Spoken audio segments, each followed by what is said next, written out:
We got one here from Peyton. Peyton says, do you have suggestions for high schoolers? At my school, we have to check our email daily to receive updates from our teachers, and we rely heavily on our computers. Are there tips you would have for students like me? I do have tips for students. The idea that you have to check your email once a day for updates from your teachers is not your problem. The fact that, yes, there's work you do during the school day on your Chromebook is not your problem. Here's the things that I'm going to tell you matter, and it's what you are doing voluntarily with your time and how you are voluntarily engaging with the digital world that matters. So here are the rules. And I say rules, I mean, you can listen to them or you're not, but I'm saying this is what I would suggest. If I was a high schooler and I'm thinking, I want a deeper life, I don't want to just be anxious and lost in my screen all the time.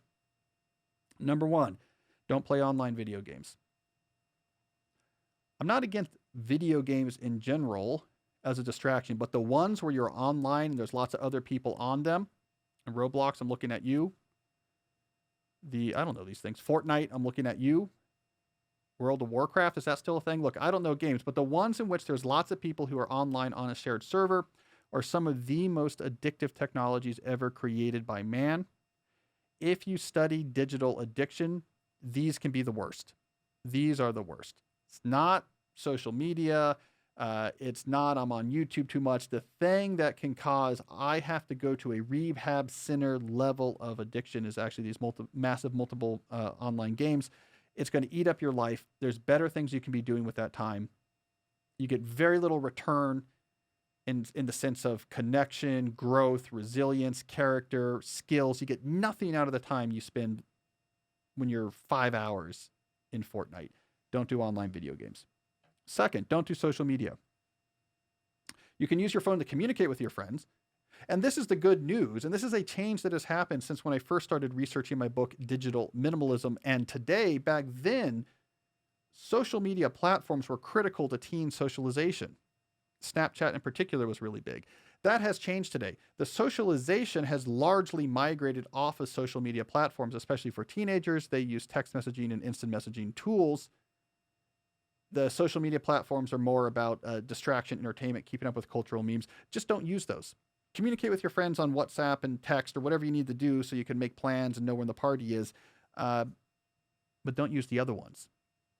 Yeah, TikTok is interesting, but TikTok is also designed from the ground up to be like one of those pods in the Matrix where you're in a bathtub full of goo and a robot alien has stuck a needle straight into your spine. It's just engineered from the ground up to just press buttons and keep you looking at that screen. And God forbid if you are posting on TikTok, they don't even try to hide what they're doing there. They are playing entirely with the weak spots of your adolescent brain to make you completely addicted. Here's what happens if you start using TikTok and you post a few videos. They have this all figured out. They will wait until your second or third video. And then the algorithm is going to expose that video to a bunch of people's feeds. And what do you see? You see a big burst of views. And you start to suspect, hey man, maybe I'm onto something. You know, maybe people dig what I'm doing here. I kind of have a bit of an audience. And, oh man, the next one didn't get that. The next one didn't get it. But then the algorithm gives you another burst of views. Oh, that one caught on. All right, man, this is important now. Now I got my audience. I got to be on there. People really care about me. You are being 100% manipulated. They control exactly how many views you get. The algorithm has figured out how to titrate burst of fake simulated popularity so that you think that you're one slot machine pull away from being an influencer. All the while they are just, here's your pocket, money, money, money, money. So just don't use it, man. Just don't use it. Don't use social media. Don't use online video games. Counter this by aggressively going after autonomously chosen positive social pursuits. If you're in any way athletic, get on a sports team and get serious about it. And you might have to do some exploration to find what sports team that is. I mean, if you look at my history, I played all the rec sports. I came from a family that said, you always got to be in a sport because otherwise you're bouncing off the walls into pain. And I played soccer, I played basketball, I played baseball, and I was terrible at all of them. But then at some point in high school, I realized I had the right type of leg muscle fibers to run. I got really into track, and track got me into crew, and that made a big difference. So if you can do anything athletic, and it might take some discovery, do that.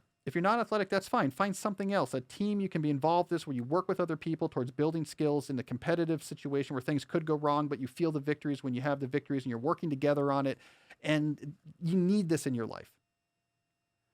Positive, skilled social pursuits that you can put a lot of energy into and they give you a lot back in return. That's where you want to be spending your time. Do that, and also spending time with your friends and figuring out how to be a social human being and going to those parties where you're not quite sure if you should be in the party and trying to navigate that social difficulty. That's just calisthenics for your social brain. You need to do that so that you're not weird when you're an adult. That's all great. Don't spend 5 hours on an online video game. Don't be tricked by the TikTok algorithm into thinking that you are 6 dance videos away from being Kim Kardashian. You're not. You're in the tub of goo and there's a thing in the back of your neck. And I think this is easier now than it was 5 years ago because socialization as a teenager does not require you to be on these services. That now happens separately. So that's what I would suggest. Honestly, even if you have a flip phone, get the phone where you can still text, but you can't go on apps. That's becoming the new countercultural thing, by the way. Especially if you have some other thing you do really well, like you're an athlete or on the robotics team or something like this. You're like, yeah, I don't bother with that smartphone stuff. That doesn't make you the weird loner anymore. That makes you kind of the cooler guy. So if you're doing that, and if you very strongly ignore my advice from earlier to say deeple meeple when you run into people, I think you'll be okay.